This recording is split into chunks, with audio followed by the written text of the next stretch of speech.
Hello, everyone, and welcome to Intensive Treatment, your number one place for everything Arkham in this podcast. And yeah, we're trying the cameras on again. I don't know if this is going to work out. We'll see what happens.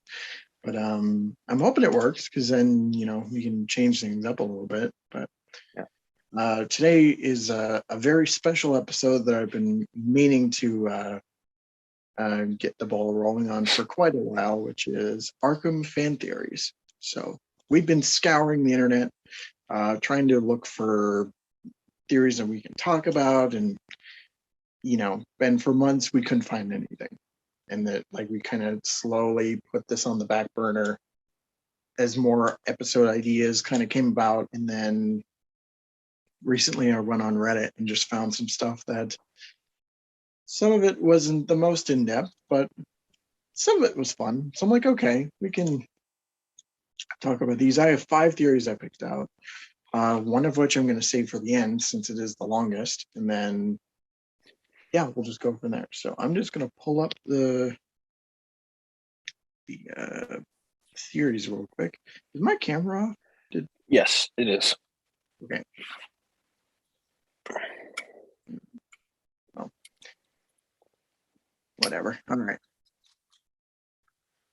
So the first one I have is about Assault on Arkham, the Killer Frost lives theory. Was posted by a user named, or by a user by the name of Cthulhu_cultist77. Interesting name there. Yeah. So, okay. He has a couple of reasons, you put it in bulletins, as to why Killer Frost, who was a member of the Suicide Squad in Assault on Arkham, the animated movie, why she could maybe still be alive. Maybe. So I'm just going to read off his points here. So his first one is the voice cuts off. If one watches a scene where Bane chucks the car, Luis is in between cuts, and the screaming cuts out abruptly over a second before the explosion, meaning she could have jumped out. Okay. Second point is can't see the death. Don't count the death. In the realm of anything superhero related, never count a death as absolute unless you see it, and even then shenanigans can be afoot. Since the windows of the police cruiser didn't show her in the car, there was no knowing of her certain that she died. Okay, third, she was never referenced in the Arkham games or their corresponding comics. Seriously, not even once did they see a document or a screen in the background stating her status. Batman, Joker, Harley, Bane, Hugo Strange, none of them mention her at all in passing. And then the last one says keeping her status ambiguous or even alive would be beneficial for the Arkham game series. Seriously, take the other points into consideration and add in the fact that she is a fan favorite from the movies.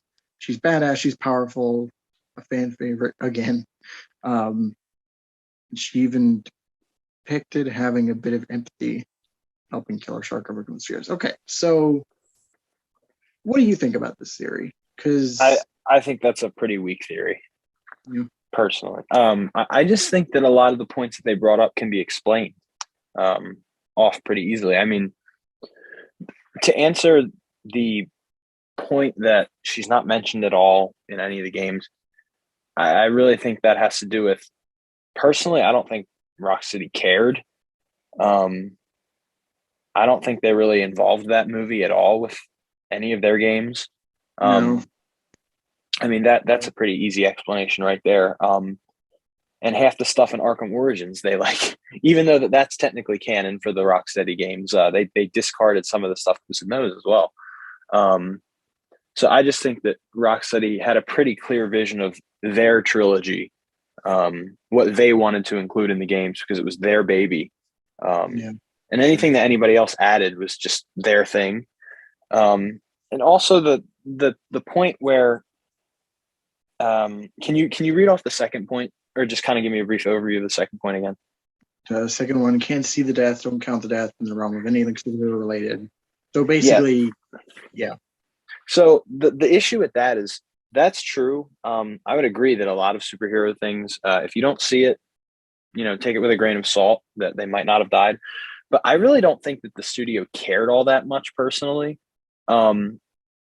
This movie really, nobody cared about it that much. I don't really think that they were thinking too deeply of like, oh, we're going to keep her alive and we're going to fake the death, or we're not going to.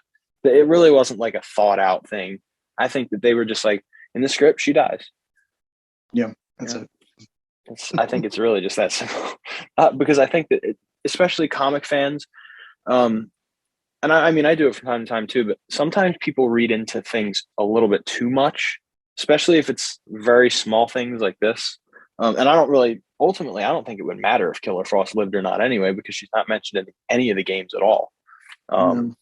So, yeah, that's my point of view on this. Yeah, I think for me, like, I'm pretty much in the same boat where, like they didn't really care too much. Like, the only place that acknowledged Assault on Arkham is happening was the Arkham Knight comics, and even those are kind of ambiguous to whether or not they're canon or not. So Right. So there could be any number of things.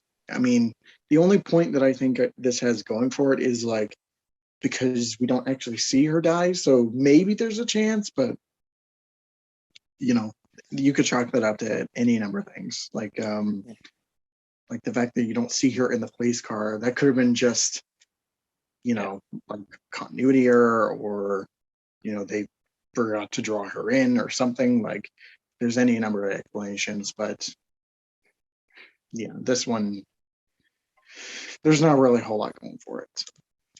No. So yeah, I think both of us are on the same boat, and we're gonna say that this one is bullshit. Yeah. Okay. So, it's like those TikTokers, factual cap, with Arkham fan theories. That one is cap. Oh yeah, I forgot to mention it for the introduction, but yeah, this is basically what we're going to be doing for the podcast. We're just going to read through theories, see how it sticks up. If it doesn't, then whatever. So, okay. Gonna go back to the Instagram, go back to the group chat. While he's looking through that, I just want to say to you guys that Arkham fan theories, it took us a while because there's really not a lot out there. I couldn't find any, and I was like, when Marvel messaged me, and I was like, "You found some?" Like, I was genuinely surprised because I found nothing. I mean, there's some out there, but they're not good. Like, they're very like, the Killer Frost one is like, even though we wrote that off pretty fast, there's worse ones than that. Like, they're just not. They have no ground to them. Yeah, a lot of the ones I found were like, kind of like before the game actually came out. Like, there was a whole lot of Arkham Knight theories, and right. Joker surviving was a big one. Yeah. But yeah, this kind of stuff that, like, I doubt we're going to do these episodes frequently because we really have to dig deep, and like even these ones, like some of them are kind of fun, but like other, like, I don't know. All right, so the next one I have here is a theory on how explosive gel works. And this was posted by GT Noah, and it says that we all know. Okay, it starts off with, we all know the explosive gel, possibly the most well-known gadget Batman uses in the series. I would agree with that. Besides battery, whatever. But we don't know how it fully works, as it both destroys walls but doesn't harm you. I thought of a theory of how it could work, or maybe other people that have said this maybe officially mentioned by Rocksteady. If there is, I don't know. Okay, so he says that we all see it when we use it. Batman makes a bat symbol with it. Robin using an R symbol.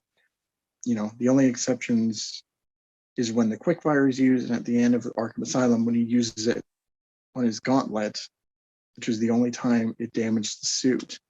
I think the reason that is, the gel is mainly used for a single spot, as in line with the other bat symbol. Another thing is that the quickfire seems to have less gel, yet has the same explosion size as normal.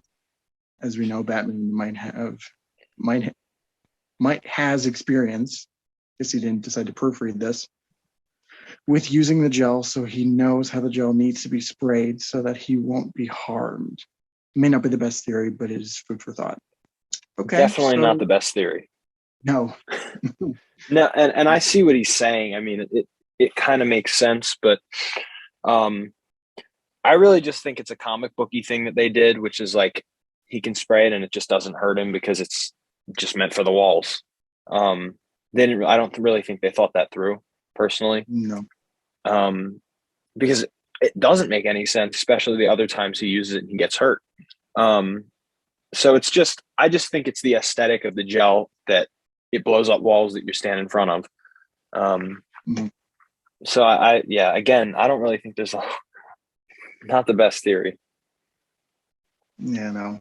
Like it's a neat idea and something that I've never really thought about beforehand, but like you're right, it just doesn't like make any sense. I doubt like Rocksteady's gonna have like a full on document somewhere just saying how the explosive gel works, but yeah, because I mean, I don't know. I'm gonna give it a thumbs down. I mean, I don't know if it's but also just for proofreading. Like just so. You mind if I read the next one? Sure. Why not? Actually, this one interests me a lot. So this theory is by a user called DJ 5522. These names are really like somebody who's tripping acid. So this theory is called Batman kills the Justice League theory. So we know the new Suicide Squad game is set in the Arkhamverse. This means the whole time we played Arkham Knight, the Justice League were in the same universe and Batman was a part of it. Do you really think Batman killed himself at the end of Night without making a plan to stop the Justice League posthumously? I propose that Batman left a tape to show how to stop the League before he died. The problem is this tape is well hidden because, since Batman is only a human, in theory, anyone can kill the League with this tape. So I think the game will lead the squad to finding this tape towards the end of the game. This will explain how lower level criminals like Captain Boomerang are able to fight with Superman and Cyborg. The Suicide Squad will find Batman's tape on how to kill the Justice League. So, couple things with this theory. First off, I don't believe Batman died at the end of Arkham Knight. No. So I don't believe he would leave a tape for anyone. I think Batman, especially in the Arkham games, and especially after Arkham City, is very much not a team player. He's very much a loner and doesn't want to involve anyone else with his extracurricular activities. And I think that he would want to take care of the Justice League himself. He wouldn't, especially if we're thinking of it in terms of Arkham Knight. He was very overprotective of Robin and even Nightwing at that matter. And Nightwing was more experienced than Tim Drake. He was his own crime fighter at that point, and he even wanted him to get out of Gotham. And I think just Batman, especially if it's the League, Batman would only trust himself and Alfred with the knowledge that they would hold of stopping the Justice League. I just don't agree with that at all. And then he says, I propose he left the tape. Okay, yeah. So, do you know? Do I think? I guess this kind of goes into the first point: is do I really think Batman killed himself at the end of Night without making a plan to stop the Justice League? No, because he didn't kill himself at the end of Night. Batman has a plan before every plan. There's another plan. So Batman always has a plan before everything. Hence, I mean, the Nightfall Protocol is a prime example of that. So yeah, I do think Batman may be in the game potentially, but again, it's too early to say. And again, also the game was delayed an extra year, so we don't know anything, and I doubt it'll be a long time before we do. But if he does make an appearance, it will be him making the decision to help the Suicide Squad stop the Justice League, not them finding something I doubt Batman would leave anything for the Suicide Squad to read, of all Yeah, people. no. Like the idea of him having those plans, sure, it's a very Batman thing to do. Yeah. But yeah, you're right. He wouldn't just leave it for somebody to just find randomly. Like he'd have to keep that shit super secret, or he'd probably trust the Bat family more than fucking Suicide Squad with these plans to put into action. So Yeah. I mean, it's got some points, but yeah, I'm I kind of just think impressed. if we, yeah, I mean, I think it's a good, it actually is, if there was some, if there was some heavy evidence that Batman really did kill himself and Alfred, then I think this theory would work a lot better. But I really don't think Batman killed himself. Batman would never break the rule either of killing anyone, and putting Alfred in harm's way, especially, would be breaking that rule times 10. Yeah. Basically killing his own father.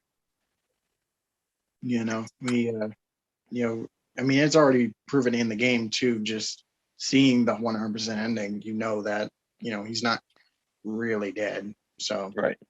um, Unless it's a ghost.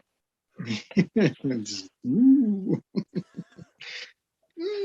so I mean, it's not a bad idea, but the theory itself, yeah, I'm gonna go now. Yeah. The next one's kind of funny, to be honest. I mean, if you can read it, I just think it's really funny. I was just reading it and chuckling to myself. Oh, the next one. I was Yeah. actually you wanted to read it. Dumb theory I came up with because I'm bored and have no life. Yeah, I saw that. That I'm was like, so oh, funny. I'll just throw that in there. Why not? It's actually kind of an interesting theory, to be quite honest with you. And despite how crazy it is, I actually think this one is the most, like, it could happen. I doubt it is, but I think that would be a really interesting thing. Is basically the user is Lil Kev 06. That's with an underscore and two V's if you're wondering and DMing him about this. He basically is saying that Arkham Origins is canon in both the Arkhamverse and the Gotham Knights universe. So Arkham Origins would be obviously the prequel to Arkham Asylum, but in the Gotham Knights universe, Arkham Asylum, City, and Night never happened, and just Arkham Origins is a game, and Gotham Knights is the sequel to WB Montreal's first Arkham game. That's You know basically, what? and yeah, You know what? I can actually buy this. I can yeah, actually see something like this happening. yeah. It's crazy because of how crazy this fucking thing is. And it's funny because he ended it with, I might get attacked for this. But dude, I'm here to tell you, Marvel and I are actually, that could be a possibility. I don't know if that's actually what's going to happen, but I could see something like that happening. Yeah. It's super weird because, the other ones, because they're so grounded in the Arkham games, you think that, oh, well, those are probably some trustworthy theories, but this is actually pretty. And it's funny because he did it not being serious at all, but I'm like, this is genius. Like, Yeah. so, I mean, I guess we'll have to wait and see. But I do also doubt that because Roger Craig Smith is not the Batman, that I would doubt that is actually the case. Well, I mean, like, he took over for Kevin Conroy, so like the that voice is true. don't really matter anyway. Like even Assault on Arkham, we were just talking about it. Like Kevin Conroy is Batman in that movie, but like Mark Hamill isn't the Joker. Right. It's Joker. So they'll shuffle around. Like they shuffle around these voice actors for every like Arkham project. True. Like Robin has had like pretty much all of his voice changes throughout each game. So Yeah. No, that's true. But yeah, I could definitely see something like this happening where, even just from like more recently, because Warner Brothers, they don't really acknowledge Arkham Origins that much anymore. Like even we were talking about the Arkham collection for Switch coming out, like as the rumor, like I wouldn't be surprised if that actually happens. It'll just be the main trilogy. Like they're not going to do anything with Origins, despite how many people want a remaster. Yeah. I can definitely see like WB just kind of, or WB Montreal kind of taking that game, taking it out of the Arkham canon and kind of putting it into their own new universe. Like, yeah, that has potential. I think it's a good idea too. It could be a good idea if they do it right. Yeah. Um, Yeah, especially with super all the interesting. especially with all the kind of radical changes Origins made. So Yeah. I'd buy it. Yeah, I'm gonna go thumbs up on this one. Yeah. This last one is probably the coolest Arkham fan theory I've ever heard. Okay. So I got to go on Reddit for this one because I wasn't able to get the full theory out in one screenshot. So Yeah. I'm gonna have to read off of Reddit here. Guys, I'm just gonna tell you this theory. Like, obviously, before we started recording, I didn't know of any of these. Marvel just sent me some screenshots of the theories that he had found because I have no life and I couldn't find any. But this theory is probably the coolest fan theory I've ever read. I was literally just reading it as we were talking about this other one. Really, I never thought of this. So I'm leading you guys to suspense before Marvel reads it. This one is. I think this is probably the theory that I've seen when I'm digging through it. This is probably the one that had the most thought put into it. So, yeah.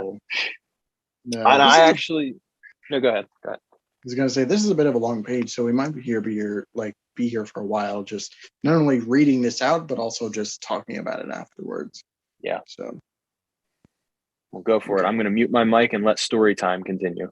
Okay. So the theory is, this is posted by Snoop 1000. Shouts out to you, Snoop.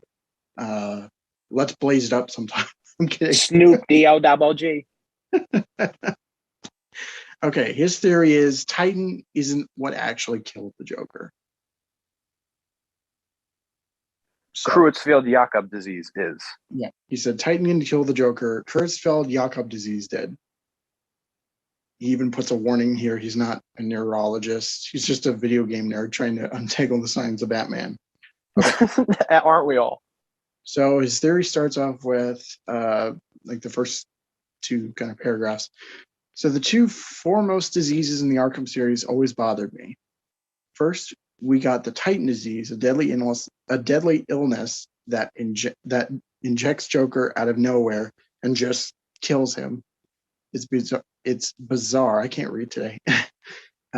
It's bizarre because it only ever affects Joker, Ivy, and Batman, as far as I can remember. None of the bajillion clone boss fights against Titan goons see the same thing happen. That's a good point, actually, because for as much as we fight, Titan guards and all that in Arkham Asylum and Arkham City, we don't really know what happens to them afterwards. Well, aside from Arkham Asylum, there was when they got cured, they were just fine. Aside from that one dude at the very beginning who just died. So yeah. And that was because he didn't know the proper dosage of how to use Titan. Oh, yeah. Okay, then he says, then we've got Mad Clown disease, the disease that turns people into Joker clones. This is way more prevalent, infecting a whole bunch of people, including Batman. Their skin gets pale, their minds go kaput. For all intents and purposes, they all become a bunch of bad Joker knockoffs. But that doesn't make sense either. How does the blood change someone's personality? Is Joker's DNA so dominant that it somehow overtakes the other people and transforms them into him? Right. That doesn't seem remotely scientific. Yeah. I mean, he's got a point. It doesn't make a lot of sense. Well, I think logically speaking, it doesn't make sense because no one can turn into someone else because those things are in the brain, not the blood. Yeah. So it's completely different. Obviously, in real life, we know you can get diseases from other people from their blood, but you cannot turn into someone else personality-wise. So, this is a very logical reading of what this guy's saying. Yeah. All right, so he continues on with, so what if that's not what happened? During Arkham Knight, Batman mentions that he's determined the Joker virus to be a strain of Creutzfeldt-Jakob disease. The throwaway line that I ignored during my first few playthroughs because it sounded like a sciencey gobbledygook that didn't actually matter in the story.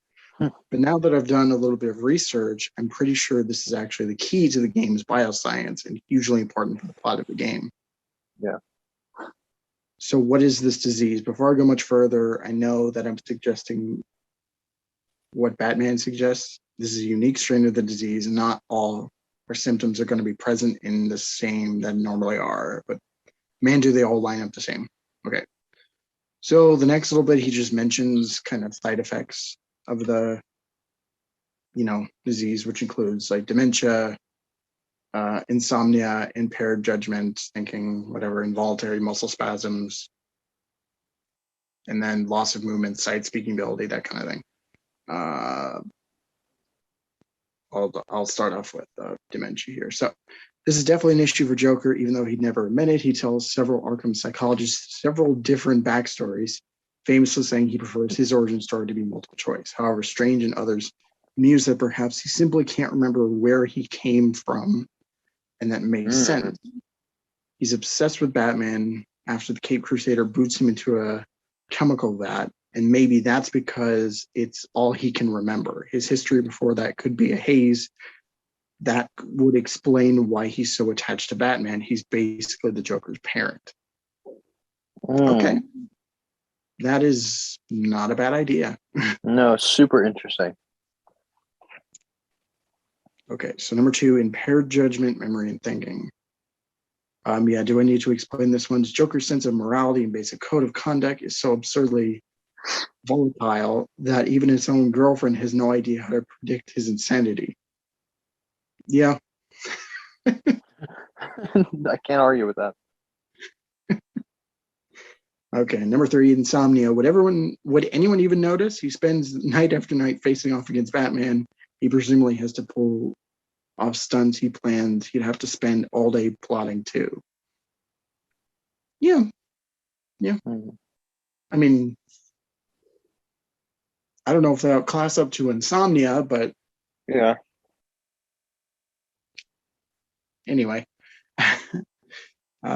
Okay, 4, involuntary muscle spasms. Again, would anyone notice? Then again, Joker critiques multiple times about accidentally pulling the trigger or pushing that latch release or the like. What if it's not a joke? It's more than possible he actually did it by accident and is just laughing off with his impaired judgment. Might need more research on this one. Yeah, I mean, if that disease has that, then I mean, it's possible, but I just think Joker's so psych. I mean, like, you can't tell me that Joker pushing the guard into the electric water in Arkham Asylum is a spasm. It's an accident. Right? Oh, sorry. Like, he just threw him in. He's like, oh, sorry, I didn't mean to do that. Yeah, this is the one where like I'm like, no, like I don't really see that. Okay. Number 5, loss of movement, sight, speaking ability, whatever. It sounds pretty similar to what we see from Joker in Arkham City. He can't get up and get around like he used to. His voice is a raspy mess. His eyes are glazed over. It's not just a set of general drug-induced symptoms. It's pretty literally the end of the road for patients with CJD, Creutzfeldt, that. That one holds better than the last one. That's true. Yeah, I can definitely see this one for sure. Since I know by the end of the game, he can barely like stand up like in the theater. So, yeah. Okay. So he continues on. Normally, this shows up when people are near their 60s and kills them in about a year. However, for some unique cases, it shows up in people who are much younger. For those individuals, the symptoms show up much sooner and last longer before the patient finally succumbs. And what's more, those symptoms are primarily related to psychosis. I mean, that's an interesting idea. The thing is about like we don't really know how old the Joker is in like the Arkham That games. is true. Although I was actually just thinking about it, is like I don't think he's that old personally, just judging from No. the way he looks. Um, I doubt he's in his 50s or his 60s. Um, I mean, if we're following kind of how Joker is in the Killing Joke kind of thing, obviously it's not exact, but there is elements of the Killing Joke in these games. Mhm. Arkham Origins being an example. We see him in the Red Hood costume. Um, we're not going to see an old guy doing some crime job like that. Yeah, Um, yeah. so I would think that Joker is in his late 30s, early 40s in the Arkham games. Personally, that's just what I think. Um, Purely my thought process has absolutely um, no like connection to anything Rocksteady has ever said. Yeah.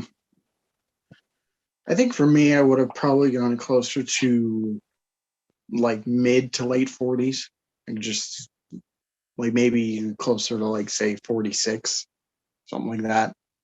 Because you can definitely tell, like especially in Asylum, like the Joker and Batman, like they have a long history together, and so I mean, yeah, that is a tough call, but um, I definitely don't think he's that old though.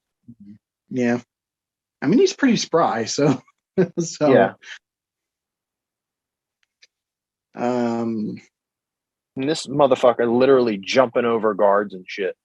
yeah, Um, yeah, that's true. Yeah. Okay, so he says, to me, this makes way more sense than a mysterious Titan disease. All the symptoms are there, and it's not unthinkable to suggest that Titans could still could have triggered the negative onset of physical symptoms. Who knows what that shit actually does to your body? If it wrecked his immune or muscular system, makes sense that he wouldn't be able to fight off CJD nearly as effectively. He wasn't fending off Titan. He was fending off a pre-existing condition that was simply exaggerated by the super steroid. hmm. Hmm, it's interesting. Yeah. So, do you want to give your thoughts first? Um, I don't know, honestly. Like, Oh my! I can Hold up, definitely see points my go camera's like, still off. but at the same time, is it? Mine Okay, is. I just turned it back on. oh, you did. Okay. Um, yeah, I could definitely see points to it, but at the same time, there are a couple things about it that kind of throw me off about it. Yeah. Like it's for me, it's kind of hard to explain, but like, how do you feel about that? Um, I think that's probably not the case No. because I don't think Rocksteady was thinking it in that way. I really do think that Rocksteady just wanted to explain it off as he got a disease or Hmm. he just overdosed on Titan and it screwed him up. But I think this would be way cooler if Joker died like that, and that's what actually killed him. Hmm. Um, I mean, or it could go this way, which is Arkham City. Obviously, Paul Dini wrote that, and I think Paul Dini's mindset was obviously not a disease; he died from Titan. Yeah. Um, but I think when Arkham Knight comes around, I think then they can kind of do the um, retconning and kind of rewriting history kind of thing. So maybe Joker at the point of Arkham Knight, maybe Rocksteady had decided that Creutzfeldt-Jakob disease was what killed the Joker. Um, Mhm. and that's kind of. I mean, it would make way more sense, um, especially judging off the point that people's personalities cannot change based off of someone's infected blood from Titan of all things. You don't become Joker from Titan. That's like saying Joker is becoming Bane because he had Titan. And it also logically would make not a lot of sense because Bane literally lives off the stuff. Yeah. Bane runs from Titan. That is what keeps him going. Now Joker did have a lot of Titan in him. Yeah. But I still don't think that necessarily explains why he looked the way he did and died in such a way he did. He was crippled basically when he died, Mm-hmm. immune system wise, and physically and mentally crippling. But the way he looked was just disturbing. Quite honestly, it still freaks me out when I play the game. Yeah. But I mean, that disease could definitely have been the cause of it if we put Arkham Knight into the story, which we have to because it's a trilogy. But I mean, so potentially, Arkham Knight, like they don't really mention Titan. Like the only thing, like they, that's so dumb. Like it's like the only thing that's in them is Joker's blood, right? and like I think Godzilla Mendoza, he made a really good point saying that like since it's just his blood, it shouldn't really have an effect on them. Well, Like, the only thing I would say to that is that it was Joker's blood when it infected them, but it was Titan tainted blood. The blood did have Titan in it. yeah, But even so, you would think it would have gone out of his system, just like the henchmen and things yeah. of that nature. I don't see why it would have still affected him like that. Or how it could get to the point where it starts turning other people into Joker people. Right, and also, why would it take so long for the other people turning into Joker to die? They weren't even dying; they were just becoming They were Joker. just, yeah, they were just like slowly turning into Jokers. And I mean, even so, even if they all had, even if Joker died from Creutzfeldt-Jakob disease and gave it to these people, that still doesn't explain why their skin is turning white and any of that. It doesn't make any sense. No. Because the skin turning white has nothing to do with Creutzfeldt-Jakob disease. That has to do with him being dropped in the chemicals. Or their hair turning green. Again, doesn't make any sense. So some of it just doesn't plain make any sense because Rocksteady, that's the thing is I don't think Rocksteady thought it through enough to actually have that good of a plan. That's the only issue. The thing about the chemicals though is that it didn't really like mess with his blood at all. Like the only thing it really did to him was, change his skin pigment and like make his hair green. Like Right. There's nothing really suggesting that, it changed his DNA or any of that sort. So no, and it never has. And I don't see why it would because it has nothing to do with the blood or the brain. So yeah, I just think that it's riddled with plot holes on Rocksteady's point because if Rocksteady had taken into account that, like, I think it would have made way more sense if the people didn't look like Joker, but they were kind of becoming Joker in an essence of how they acted. That would make way more sense rather than having them all look like Joker and turn into Joker literally. Then this would make way more sense, and I would probably believe it. But I don't buy it personally, because I don't think Rocksteady was thinking it through enough because of what I just said. But that is the coolest theory I've ever heard. And that is the only theory out of all of these that I would want to be true. And there is actually really? Yeah, there is. Do you want me to read the rest of it or do you want to call it here? You can read the rest of it if you want, but I was just going to end and say, from now on, when I play Arkham Knight and Arkham City, I'm just going to think of Joker having Creutzfeldt-Jakob disease. And that's how he died. Because I actually like that better than what we got. Way more. That's a great fucking theory. They should have hired you. They should have hired you. Yeah, okay. I'm going to read the rest of this really quickly. And by the end of this, if you want to talk about it a bit more, or if it kind of changes your thinking, and like, Sure. let's see what happens. So, all right. So now he's getting into how Kurtzfeld explains kind of the Joker disease spreading. So he says that Kurtzfeld has 3 different strands: hereditary, sporadic, and acquired. Hereditary disease is genetic and not really important for my analysis. Sporadic isn't either, and it shows up only when someone has the disease, but doesn't show any symptoms. The last one that is what matters for my analysis: acquired Kurtzfeld spreads primarily through contact with the nervous system tissue, especially during the medical procedures. That fits right in line with the disease contracted by all of our victims in Arkham hospitals. Okay. It also explains why so many of the patients are simultaneously like and unlike Joker. It's not that Joker's blood transforms them into dollar store Jokers. They're simply convinced it is because of this. When they become infected with Kurtzfeld, they emulate the side of the Joker they most identify with. So Johnny Charisma sees the twisted straw man, Albert King sees the unstoppable force, Christina sees the obsession with Batman, and Henry sees the failed genius rising to wicked fame. As their judgment collapses, they've been infected by Joker's blood. They begin toying with the idea that they might become new Jokers, and so they do. Imperfect, but only because that's the most Joker they know.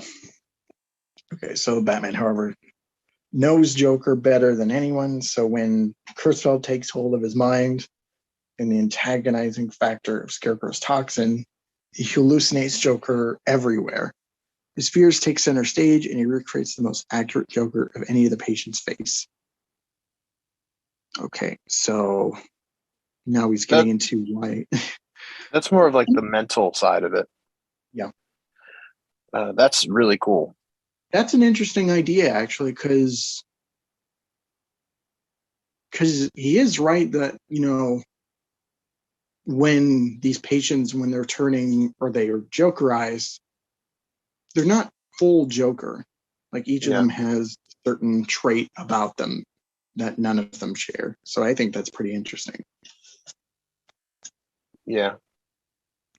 Okay. All right, we still have a little bit left. Why wasn't the Joker diagnosed? Because Kurtzfeld is already stupid, where acquired Kurtzfeld is more so. Kurtzfeld Jakob in young patients and is unbelievably uncommon. This would be further manipulation by Kurtzfeld, probably truly one of a kind. There's a story point that actually supports this. At the end of Arkham City, we see Batman racked by not so hidden guilt over Joker's death, and near the beginning of Arkham Knight, Joker does bring up every once in a while, but mostly Joker harps on the whole "you're failing your family" beat. If Joker is playing on Batman's fear and shame, you would think he'd focus a lot more on "why'd you let me die?" and "you basically broke the rule when you killed me." And yeah, Joker brings it up, but as far as the focus of a psychological warfare, why? So it gets into, because Batman knows, we hear it in the dialogue line. He already figured out by this point that it's Kurtzfeld Yacht, not Titan or Joker disease, that killed Joker. He knows it is beyond his control, of course. There's some unsubstantiated residual guilt, but it's not that thing he regrets most. And then just the final bit here. If you haven't already commented, you're about to. But Batman had Titan disease, was cured, but still had Creutzfeldt-Jakob disease. How can Titan disease and Joker disease both be Creutzfeldt-Jakob? And obviously the only answer could be, I have no idea.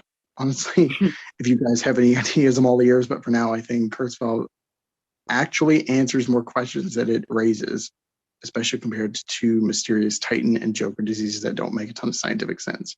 I could be wrong, though. Let me know what you think. Okay, so he put some links out for some,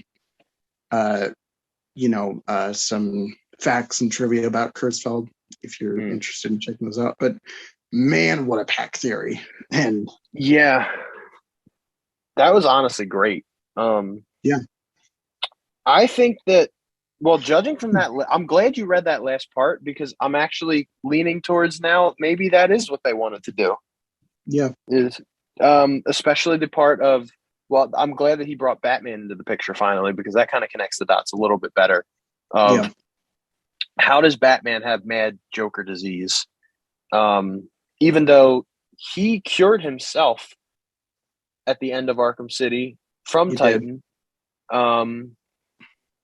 That wouldn't make any sense unless it was something much, much worse than that and not connected at all. Um, so, well, here's the weird thing, though, as well. There's a little couple plot holes here. Is if Joker wasn't dying from Titan and Batman was dying from the Titan infected blood, obviously we can tell Batman is infected in Arkham City.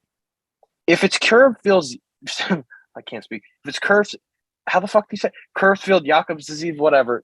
Yeah. If it's Curvefield-Jacobs disease, why does Batman get cured at the end of Arkham City? Why does he get cured at all? Yeah. That Yeah. is the part that doesn't make any sense because And there was something wrong with Batman. if he did cure himself and it worked, then why in Night can't they try that again? And Right. because he's basically getting it from the Lazarus Pit, which is essentially fountain of youth type thing.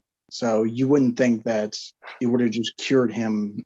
He would have been just fine. But Right.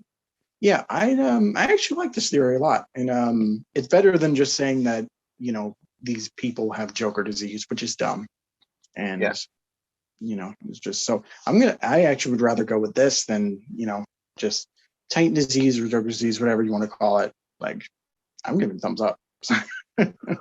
I give it a thumbs up, but I'm still kind of in the middle. Excuse me. I'm still Yeah. kind of in the middle as to whether or not it's true or not. But this fan theory, is it good? I think this is the best Arkham fan theory I've ever read. Mm-hmm. He gave a lot of really interesting points, and this was like an essay that he was writing for English class or something. Like there was a lot of thought into it. Yeah, I wouldn't be So surprised if he was in like medical school writing this. yeah, that was a very, very good observation of the game. So kudos to you. I think that's awesome. That's great. Yeah, I mean, I feel the same way you do. There's a lot of kind of points going against it, but overall, like, it does kind of make a strong argument for that. So Yeah.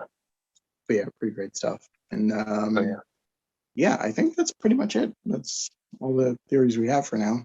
We're gonna try and look up some more theories, but tell us in the comments, what is your favorite Arkham theory that you found, and maybe comment what that theory is, and we might include it in a later video, and it'll be a lot of fun. But in the meantime, we got other projects and things to talk about with the Arkhamverse. And, yeah, so this was fun. You want to close out the video? Yeah, guys, thank you so much for watching. This was a very eventful episode of Intensive Treatment. I have to say so myself. I had a great time reading and listening to these fan theories and giving my thoughts and hearing Marvel's thoughts as well. I hope that we can dive into more fan theories in the future because that was very fun if we can find any good ones. Mm-hmm. But until then, guys, obviously stay locked up. Like, comment, subscribe, follow us on Twitter, and have fun in this crazy asylum and watch all our other episodes. We have some other ones that you might enjoy. So I hope you all enjoyed. We will see you all in the next one. Peace out. Catch you later.